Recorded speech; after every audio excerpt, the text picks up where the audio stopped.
She has lots of experience. Anamika, it's your stage. Please come to the front. Hi everyone. Thank you so much. I see some already familiar faces. I'm happy. I hope you can see the slides. Hi, my name is Dr. Anamika. I am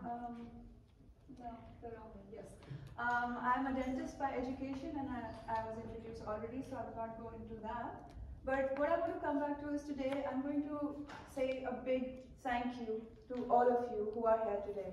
Because we are talking about AI, which is a wave of change. Change is hard. It's really like not an easy thing to try to change. We all have a little bit of a resistance towards it. And you all here have not only decided to adopt to this change, but have also decided to use it for good.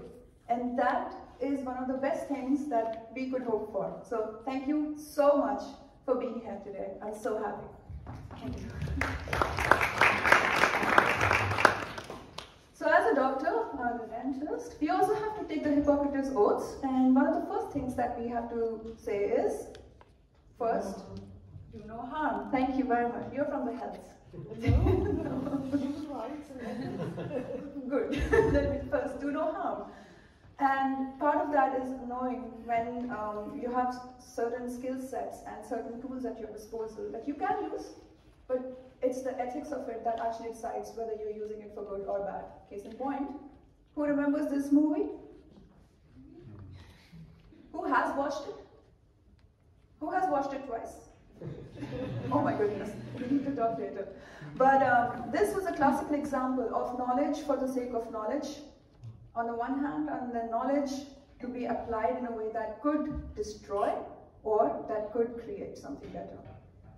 What nuclear technology had been there for a long time, but this movie kind of brought it back into open discourse, and the application of it, the atomic bomb, when it was applied, did not cause a lot of, well, it caused a lot of destruction, but it also kind of caused peace. The point that I'm getting to is that what Oppenheimer did for nuclear science is what ChatGPT today is doing for AI.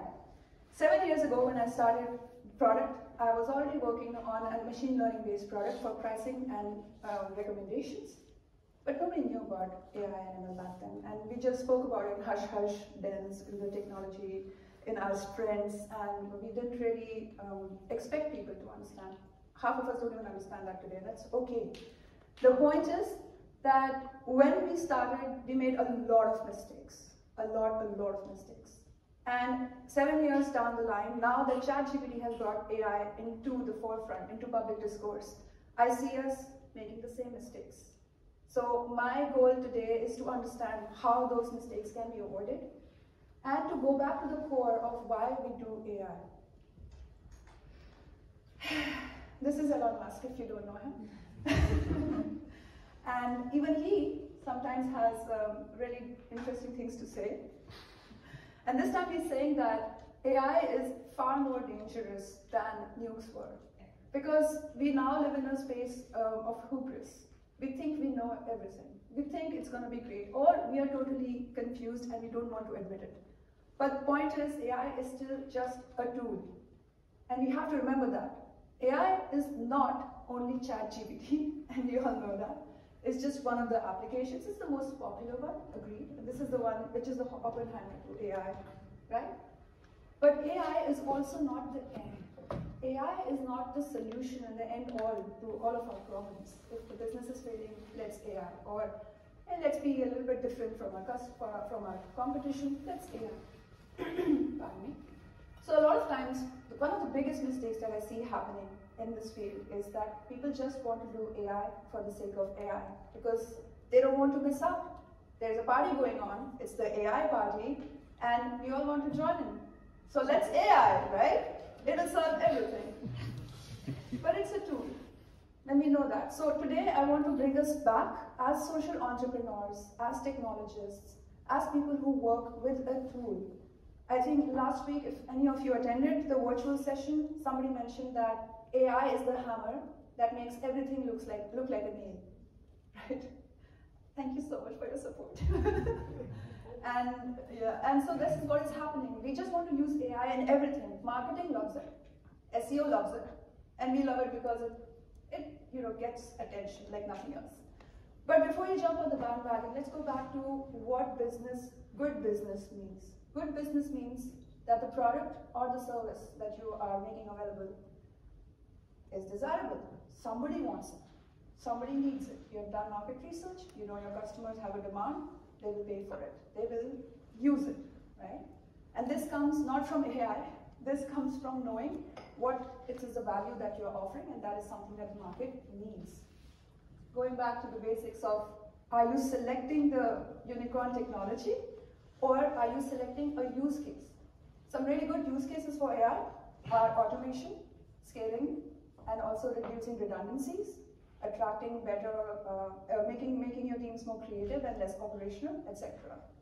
Bad use cases for AI are the ones that do not exist, where we just do AI because we want to do AI.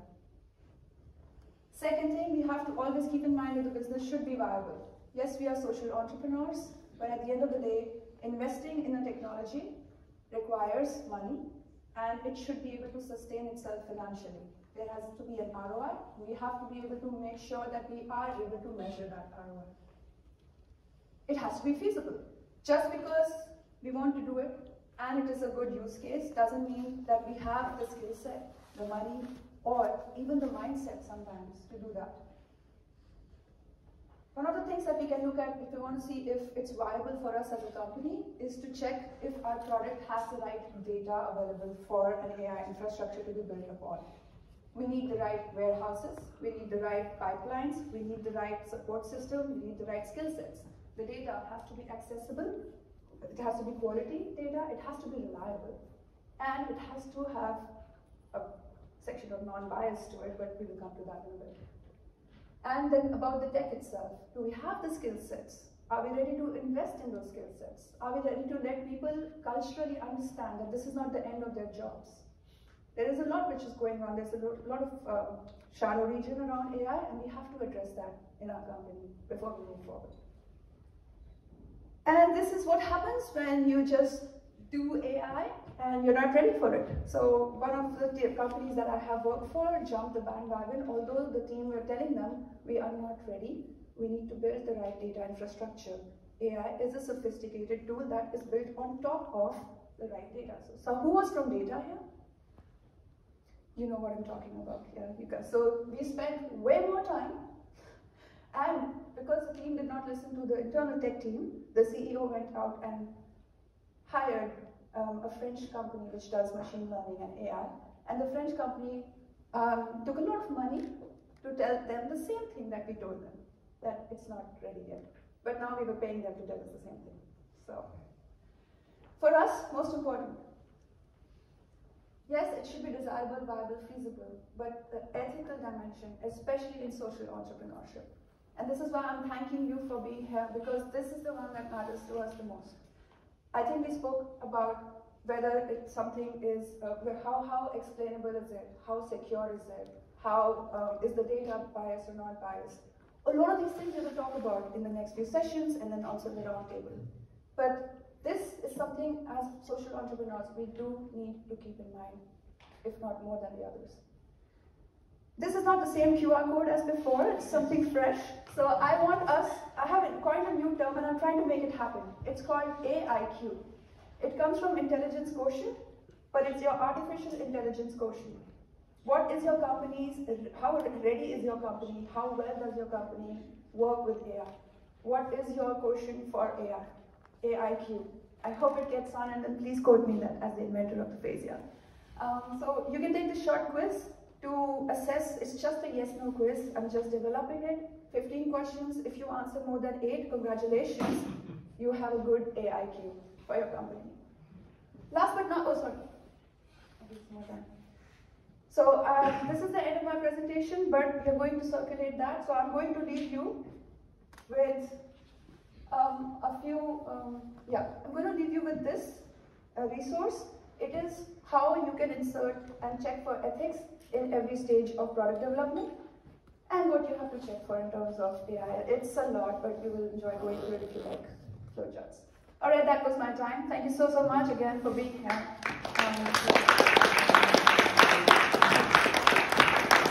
Please speak to the microphone. Anamika, you can come to the stage again. So we are a bit short on time, but we have still time for one or two questions. Is there a question in the audience which need to be answered right now? So that's a yes? So I don't see any questions. So because of shortage of time, I would suggest that you save your question for later. Anamika, I heard that you are staying with us and also be part of the circles. You can address her in person, and we are moving on to the second keynote. Thank you so much. I just want to say before I leave that once you get your AI score, AIQ score, please share it with me. I want to see how many yeses you got. Okay, thank you very much.